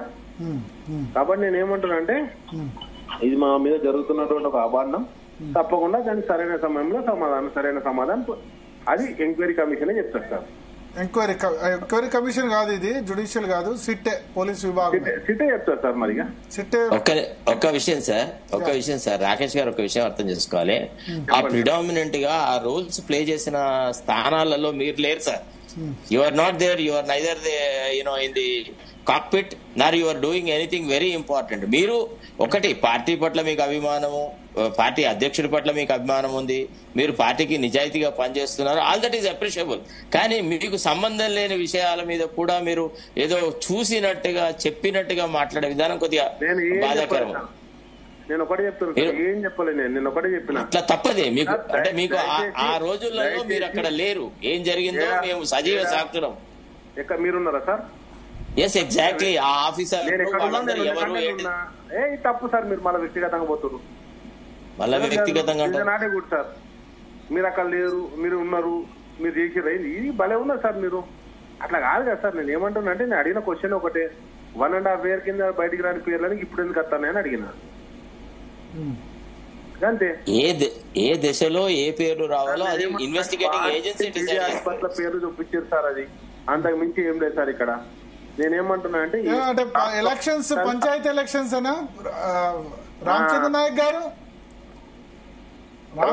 గారు ఏంది పంచాయతీ ఎలక్షన్స్ అయినా 1.5 year రాని పేర్లు ఇప్పుడు ఎందుకు వస్తున్నాయని వరుసగా కాళేశ్వరము, తర్వాత ఇప్పుడు ఫోన్ ట్యాపింగ్, ఇవన్నీ కూడా. భరత్ గారు ఇప్పుడు చేసిన తప్పులు కప్పిపుచ్చుకోవడానికి సరే వారి పార్టీ నాయకులు ఎంతైనా మాట్లాడొచ్చు, ఎంతైనా కవర్ చేయడానికి ప్రయత్నం చేయొచ్చు, కానీ కేసీఆర్ చేసిన అవినీతి లేని శాఖ లేదండి. రెవెన్యూ శాఖ రంగారెడ్డి కలెక్టర్ గా అమయ్ కుమార్ గారిని పెట్టి రంగారెడ్డి భూములు, ఖరీదైన భూములన్నీ కొలగొట్టిరు. ప్రభాకర్ రావు అనే ఒక వ్యక్తిని సిఎండి మన ట్రాన్స్కో జెన్కో పెట్టి దాదాపు 1,00,000 కోట్ల కొనుగోలు స్కామ్ చేసిర్రు. అదే విధంగా ఇంతకుముందు శరత్ గారు చెప్పినట్టు అధికారులు వాళ్ళ సొంత కుటుంబ సభ్యులు వారి సామాజిక వర్గం వారిని మరి కావాల్సి కొన్ని శాఖలలో పెట్టి చేయాల్సిన విధ్వంసం అంతా చేసిరండి. ఇప్పుడు అక్కడ వాళ్ళ సామాజిక వర్గం అని బీఆర్ఎస్ అయితే మీ దగ్గర ఇంకో సామాజిక వర్గం వస్తుంది. ఏముంది? లేదండి, అలాంటిది లేదు. ఇవాళ సిఎండి సింగరేణి మా బలరాం నాయక్. సరే అలాంటి ఇప్పుడు వాళ్ళ డీజీపీ ఎక్కువ కాలం మహేందర్ రెడ్డి ఉన్నాడు. అట్లా అయింది. కానీ ఎక్సెప్షన్స్ చెప్తారు. మెజారిటీ మీ దగ్గర ఉన్నది మీ కాంగ్రెస్ కు అండగా ఉండే సామాజిక వర్గం. అట్లా లేదండి. ఇప్పుడు డైరెక్టర్ ఆఫ్ హెల్త్ ఆ రోజు గడల శ్రీనివాసరావు ఎన్ని స్కామ్లు చేసిండు. ఈ రోజు మా Ravindra Nayak director of health, CMD Singareni మా Balaram Naik, ENC incharge R&B మా మోహన్ నాయక్, 4 జిల్లాలకు ఎస్పీలు మా నాయకులు. మంత్రులు నాయకులు లేరు. మరి మంత్రులు అమ్మడానికి ఇవ్వలేదు. వాళ్ళలో చందులాల్కి ఇచ్చారు, తర్వాత సత్యవతి రాథోడ్కి ఇచ్చారు. అట్లా చేసుకుంటే భవిష్యత్తు తప్పకుండా ఇస్తారు. ఇంకా 3 పోర్ట్ఫోలియోలు. రామచంద్ర నాయక్ డిప్యూటీ స్పీకర్ కాకుండా మంత్రి పదవి ఇవ్వాలని కోరుకుంటున్నాం. తప్పకుండా భవిష్యత్తులో ఇంకా 3 పోర్ట్ఫోలియోలు పెండింగ్ ఉన్నాయి మిత్రమా. అదే విధంగా కొన్ని మార్పులు, శాఖల మార్పులు కూడా జరుగుతాయి. తప్పకుండా ఊహించిన దానికంటే మంచి ప్రతిఫలాలు రావాలి. ఇప్పుడు రాకేష్ గారు కొన్ని పాయింట్స్ ఏమనెత్తారు ఏంటంటే, అసలు మాకేం సంబంధం, ఇవన్నీ ఎక్కడి నుంచి బయటకు వస్తున్నాయి, ఈ సిట్టు లేకపోతే ఇవన్నీ కూడా ఇప్పుడు చేసిన తప్పిదాలు ప్రజలకు తెలియజేయడం గానీ, లేకపోతే దోషుల్ని మరి బయట తీయడం గానీ తప్పంటారా? అంటే బయటకంటే ఇక్కడ ఇవన్నీ లీకులు తప్పుడు లీకులు ఇస్తున్నారని. ప్లస్ ఇప్పుడు ఆ శాంతి కుమారి గానీ, లేకపోతే హోమ్ సెక్రటరీ, అప్పుడు హోమ్ సెక్రటరీ, ఇప్పుడు హోమ్ సెక్రటరీ ఒకళ్లే కదా, మరి వాళ్ళు ఎందుకు పర్మిషన్ ఇచ్చినట్టు, వాళ్ళ మీద ఎందుకు లేదు కేసు, ఇవన్నీ అడుగుతున్నారు. ఇప్పుడు వారి ఇన్వాల్వ్మెంట్ ఉంటే తప్పకుండా వారు కూడా బయటకు వస్తారు. దాంట్లో ఎలాంటి పక్షపాతం లేదు. తప్పకుండా ప్రభాకర్ రావు గారు దానిలో నిందితుడు, ముఖ్య నిందితుడు ప్రభాకర్ రావు గారి స్టేట్మెంట్ ప్రకారంగా దీనిలో విచారణ సాగుతుంది కానీ సిట్ ఆఫీసర్లకు మనం నేర్పించేది కాదు కదా. ఓకే, రాకేష్ గారు క్లోజ్ చేద్దాం. ఫైనల్ గా ఏం చెప్తారు రాకేష్ గారు? జరగని దాన్ని జరిగినట్టు, ఏదో జరగబోతుందని. జరగదంటే ఫోన్ ట్యాపింగ్ జరగలేదు సార్, ఏదన్నా కావచ్చు సార్. అది జరిగితే పోలీస్ డిపార్ట్మెంట్ సార్, ఇప్పుడు ఎంక్వైరీ అవుతుంది పోలీసు వాళ్ళు, ఎంక్వైరీ జరుపుతున్నది పోలీస్ ఆఫీసర్ల మీద కానివ్వండి సార్. మేము ఎందుకు ఇప్పుడే మనం కంక్లూజన్ రావడం ఒకటి, నెంబర్ 1. నెంబర్ 2, వీళ్ళు చేస్తున్నటువంటి ఏ గ్లోబల్ ప్రచారాన్ని కూడా ప్రజలు నమ్ముతలేరని చెప్పేసి దాన్నే పదే వల్ల వేయడం ద్వారా ఏదైనా లాభం పొందుతారని ప్రయత్నం చేస్తున్నాం. అంతిమంగా ప్రజాస్వామ్యంలో, డెమోక్రసీలో ప్రజలే అంతిమ నిర్ణయితారు కాబట్టి తప్పకుండా రేపు రాబోయే కాలం ఎదురు చూద్దాం సార్. ఎందుకు టెన్షన్ పడేది, మేము అట్లేమో ఆవేశపడుతున్నారు. అందుకే కదా మేము దేని గురించి కూడా మేము ఏదైనా పిలిస్తే అటెండ్ అవుతున్నాం. ఇప్పుడు ఫస్ట్ ఆఫ్ ఆల్ సిట్ ముందని పిలిచిర్రు, సారీ సిట్ అంటున్నాం మన, ఏది ఎంక్వైరీ కమిషన్ ముందని పిలిచారు. కేసీఆర్ గారు వచ్చిర్రు, అటెండ్ అయ్యారు. అప్పటిదాకా ఏమని చెప్పారు, వీళ్ళు భయపడుతుర్రు, రానికి అసలు అత్తలేరు అది అని చెప్పారు. మాకు హరీష్ రావు గారు వచ్చారు, మాకు కేసీఆర్ గారు వచ్చారు. అదే విధంగా మా పార్టీ నుంచి అంటే ఇప్పుడు ప్రస్తుతం ఎమ్మెల్యే బీజేపీ ఎంపీ మన ఈటల రాజేందర్ గారు వచ్చారు. అందరూ అటెండ్ అవుతుర్రు. ఇప్పుడు వాళ్ళు చేస్తున్నటువంటి ఆరోపణలు నిజ నిర్ధారణ కమిటీ ముందనే తెలుసుకుంటాం కదా. కాబట్టి పెద్దగా మేము దానికి టెన్షన్ పడేది లేదు సార్. ఇంకోటి జరిగింది, అక్కడ తప్పు జరిగినప్పుడు మేము భయపడాల్సిన అవసరం లేదంటే మా కాన్సెప్ట్ సార్. శరత్ గారు కన్క్లూడ్. సార్ ఒకటి సార్, ఇప్పటి వరకు జరుగుతున్న ఎంక్వైరీని పెద్దగా తప్పు పట్టాల్సిందంటే ఏది లేదండి. ఇది సెలెక్టివ్ లీకేజ్ కాదు. ఇన్వెస్టిగేషన్ యొక్క దశను బట్టి వ్యక్తుల యొక్క ప్రాధాన్యత పెరుగుతుంది, వ్యక్తులకు సంబంధించిన పేర్లు వివరాలు చెప్పడం జరుగుతుంది. ఆ ఇన్వెస్టిగేటింగ్ ఏజెన్సీకి ఒక స్ట్రాటజీ ఉంటుందండి. దాన్ని మనం పత్రికల్లో ఆలోచించి అట్లనా ఇట్లనా లేట్ అయింది ముందైంది కాదు. ప్రభాకర్ రావు వచ్చిన తర్వాతనే ఈ విషయాలలో కొంత సీరియస్నెస్ అనేది వచ్చింది. Because he was the main person who under whose instructions the whole thing went on అనేది ఇష్యూ. కాబట్టి రేపు వాళ్ళు సక్సీడ్ అవుతారా, ప్రభాకర్ రావును దోషిగా నిలబెట్టారా, విట్నెస్లు హోస్టైల్ అవుతారా, ఇప్పుడు చెప్పిన వాళ్ళందరూ మళ్ళీ ఇంకో పార్టీలలో చేరుతారా? ఇప్పుడు ఎట్లుందంటే రాజకీయ క్షేత్రంలో ఎవరు ఏ పార్టీలో ఉన్నారనేది ఆదివారం ఒక పార్టీ, సోమవారం ఒక పార్టీల వ్యవస్థ ఉంది. కాబట్టి మనం జరిగే investigation point of view, legal point of view చెప్పగలం. అంతేగాని వాళ్ళ పేర్లు లేట్ గా వచ్చినాయి అనే దానికి మాత్రం ఫైల్ ఫాల్ట్ చేయాల్సిందంటే ఏం లేదండి. Right, thank you Ramachandra Nayak garu, Chirumilla Rakesh గారు, శరత్ గారు, ఎన్వి సుభాష్ గారు. మొత్తానికి స్పందన డైలీ ఒక విచారణ అయితే జరుగుతుంది, మనకు డైలీ సీరియల్ అయితే కనబడుతుంది. కొద్దిమంది అంటారు రోజు ఏంది మీరు ఫోన్ ట్యాపింగ్ మీద చర్చ పెడుతున్నారని. తప్పట్లేదు, ఎందుకంటే మాకు ఇప్పుడు ఈటల రాజేందర్ మాజీ ఆర్థిక మంత్రి, అక్కడ బీఆర్ఎస్ పార్టీలో ఆల్మోస్ట్ నెంబర్ 2 నేతగా ఉన్న వ్యక్తి ఫోన్ ట్యాపింగ్ జరిగింది, ఆయన విచారణకు హాజరయ్యాడంటే మనం చర్చ పెట్టక తప్పదు కదా. కొండా విశ్వేశ్వరరెడ్డి తర్వాత ఒక ప్రముఖ పత్రికా అధినేత ఇవాళ సిట్ ముందు హాజరయ్యాడు అంటే, రఘునందన్ రావు స్టేట్మెంట్ తీసుకున్నారంటే ఇక అంతకంటే పెద్ద వార్తే ఉంది. మాకు రోజు డిస్కషన్ పెట్టాలని లేదు. సో ఆ విధంగా హెడ్లైన్ చేస్తుంది. దీని మీద బీఆర్ఎస్ ఎంత మౌనంగా ఉంటే అంత నష్టం. ఇప్పుడు రాకేష్ గారు కొన్ని పాయింట్స్ రేజ్ చేశారు. అట్లా తెలంగాణ భవన్లో ఎవరు ప్రెస్ మీట్ పెట్టట్లేదు, వాళ్ళు ఎందుకో చుప్ చాప్ ఉన్నారు. ఇప్పుడు ఆ క్వశ్చన్స్ రేజ్ చేస్తే కదా అవతల అదర్ సైడ్ ఆఫ్ కాయిన్ తెలిసేది. ఇప్పుడు వన్ సైడ్ ఆఫ్ కాయిన్ పోలీసుల నుంచి, కాంగ్రెస్ పార్టీ నుంచి లీకులు వస్తున్నాయి. సినిమా వాళ్ళని ట్యాప్ చేశారు, సినిమా వాళ్ళని ట్యాప్ చేస్తే సినిమా వాళ్ళని సిట్ క్వశ్చన్ చేస్తారు కదా, చేయందే ఒట్టిగానే సోషల్ మీడియాకి అది ఒకటి జరుగుతుంది. సో దీనిలో బీఆర్ఎస్ ఎంత మౌనం పాటిస్తే అంత నష్టం వాళ్ళకి. వాళ్ళు కౌంటర్ చేయాలి. అంటే వాళ్ళు సైలెంట్ గా ఉన్నంత మాత్రాన వాళ్ళ వాయిస్ వెళ్ళట్లేదు. సైలెంట్ గా ఉంటే ఖండించాల్సిన అవసరం అంటే ఖండించాలంటే ఇప్పుడు ఫోన్ ట్యాపింగ్ జరిగిందా జరగలేదా ఇన్వెస్టిగేషన్ లో ఉంది. బట్ ఆ పార్టీ తనని తాను కాపాడుకునేందుకు, ఎందుకంటే డ్యామేజ్ అవుతుంది కదా ఆ పార్టీ, తనని తాను కాపాడుకునేందుకు వాళ్ళ సైడ్ నుంచి వెర్షన్ వినిపించాలి. ఇప్పుడు రాకేష్ గారు చెప్పారు ఏంటంటే చీఫ్ సెక్రటరీ, హోమ్ సెక్రటరీ వీళ్ళందరూ అది కదా. తర్వాత ఇన్ని రోజులు 600 ఫోన్లు ట్యాపింగ్ జరిగేట్టు ఇన్ని రోజులు ఎందుకు చెప్పలేదు, ఇప్పుడు ఎందుకు చెప్తున్నారు, ఈ సెలెక్టివ్ లీకేజ్ ఎందుకు? అట్లీస్ట్ వాళ్ళ వెర్షన్ అన్నది రావట్లేదు ఎక్కడ కూడా. కొద్దిమంది మనం పిలిస్తే, కొద్దిమంది మనం బీఆర్ఎస్ వాళ్ళని పిలిస్తే కూడా ఫోన్ ట్యాపింగ్, ఆ టాపిక్ అయితే మేము డిస్కషన్ రావంటారు. సో అటువంటి సిచ్యువేషన్ ఉంది. సో అందుకని బీఆర్ఎస్ పార్టీ యాంగిల్లో ఆలోచిస్తే చాలా డ్యామేజ్ అయితే ఖచ్చితంగా జరుగుతుంది రోజు. ఎందుకంటే ప్రభుత్వం రోజుకొక వ్యక్తిని ప్రవేశపెడుతుంది, ఇంకా 1-2 రోజులు బండి సంజయ్ అటెండ్ అవుతాడు, అప్పుడు డెఫినెట్ గా అన్ని ఛానల్ చర్చకు తీసుకుంటాయి, మనమనే కాదు. సో అల్టిమేట్ గా జరిగేది ఏదో చూద్దాం, ఇది డైలీ సీరియలా లేకపోతే ఈ సీరియల్ కి ఎండ్ ఉందా అన్నది అయితే చూద్దాం. Right, thank you Bharat. ఇది